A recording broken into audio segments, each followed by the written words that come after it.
స్వర అయితే రోషిని దగ్గరకు వచ్చి రోషినికి వార్నింగ్ ఇస్తుంది.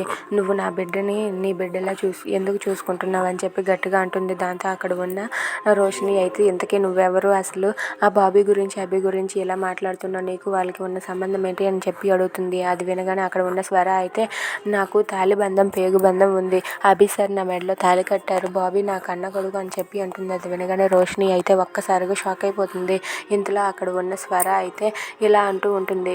అవును, అభి సార్ నన్ను ఏ పరిస్థితుల్లో పెళ్లి చేసుకున్నారో తెలుసా అని చెప్పి తన ఒంటి మీద ఉన్న నగలు మేకప్ అదంతా తీసి తన కథనైతే అలా చెప్తూ ఉంటుంది. ఇదంతా కూడా రోషిని అయితే అలా వింటూ ఉంటుంది.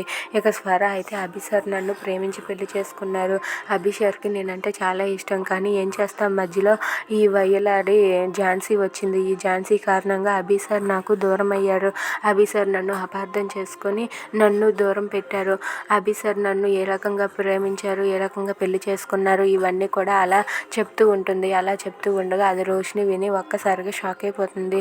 ఇక బాబీ నా కన్న కొడుకు, బాబీ లేకపోతే నేను ఉండలేను, అభి సార్ లేకపోయినా పర్వాలేదు కానీ బాబీ లేకపోతే మాత్రం నేను ఉండలేను, నా పేగు తెంచుకొని పుట్టిన బిడ్డని నేను ఎలా దూరం చేసుకోగలను అని చెప్పి తన స్టోరీ మొత్తాన్ని కూడా స్వర రోషినితో చెప్తూ ఉంటుంది. అది వినగానే రోషిని అయితే ఒక్కసారిగా షాక్ అయిపోతుంది.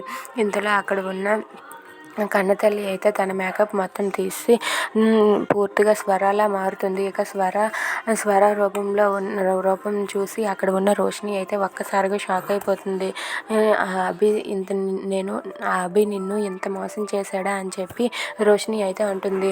అందుకే నేను కూడా బాధపడుతున్నాను, అభి సార్కి బుద్ధి చెప్పి నేను బాబీని నాతో పాటు తీసుకువెళ్ళాలనుకుంటున్నాను అని చెప్పి అంటూ ఉంటుంది. అది వినగానే అక్కడ ఉన్న రోషిని అయితే అలా ఆలోచిస్తూ చూస్తూ ఉంటుంది. Thanks for watching friends, please subscribe our channel.